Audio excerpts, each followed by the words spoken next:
ஒரு ஹாய் சொல்லிடலாம். Hi Krish. Hi ஜெனினி. Namaste Kumaran sir. Hello master ji, சௌக்கியமா? சைக்கிள் சாதி. இன்னைக்கு நம்ம ஷோக்கு வந்திருக்கிற செலிபிரிட்டி கெஸ்ட் மிக சிறந்த கானா எக்ஸ்பர்ட்டுங்க. இவரு பாடல் மட்டும் பாடல் இல்லாம அவரே எழுதி அவரே கம்போஸ் பண்ணி அவரே சூப்பரா பாடிட்டு இருக்காரு. அது மட்டும் இல்லாம நிறைய டெலிவிஷன் சீரியல்ஸ்ல இவர் நடிச்சிட்டு இருக்காரு. I am happy to welcome Gana Ramesh to our stage with a big applause, audience. Let's welcome Gana Ramesh.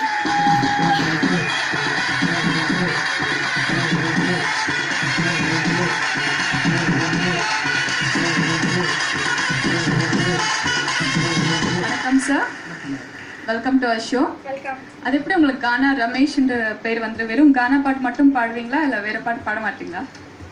இல்லை மேடம், எனக்கு வந்து கானா பாட்டுக்கு மேலே ஒரு தனி ஈர்ப்பு. எப்படி ஏற்பட்டது இந்த ஈர்ப்பு, அது சொல்லுங்க. அது கானா பாடல்கள்னாலே காலேஜில் மற்ற ஃப்ரெண்ட்ஸுங்க மற்ற ஜாலியாக பாடுற ஒரு பாட்டு அது. ஸோ என்னோட பாட்டு வந்து கானா பாடல்கள் வந்து ஜாலியாக ரசிக்கவும் இருக்கணும், அதில் ஏதாவது ஒரு மெசேஜ் சொல்லணுன்றதுக்காக நான் என்னோட பாட்டை வந்து கானா ஸ்டைலில், ஏன்னா அது கொஞ்சம் ஈஸியாக வந்து கேட்ச் ஆகிற மாதிரி இருக்கும் அந்த டியூன்ஸ்லாம், எல்லா ஆடியன்ஸ்க்கும் ரீச் ஆயிடும் சீக்கிரமா. அதனால வந்து நான் அந்த பாட்டை வந்து அந்த கானா பாடல்களில் ஒரு மெசேஜ் சொல்லணுன்றதுக்காக நான் அந்த பாடல்கள் பாட ஆரம்பித்தேன். So Ramesh is going to be great show. கண்டிப்பாக நீங்கள் என்ஜாய் பண்ணுவீங்க.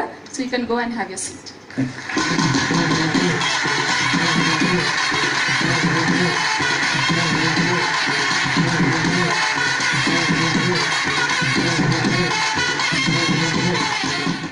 இந்த ஏர்டெல் டாப் சிங்கர்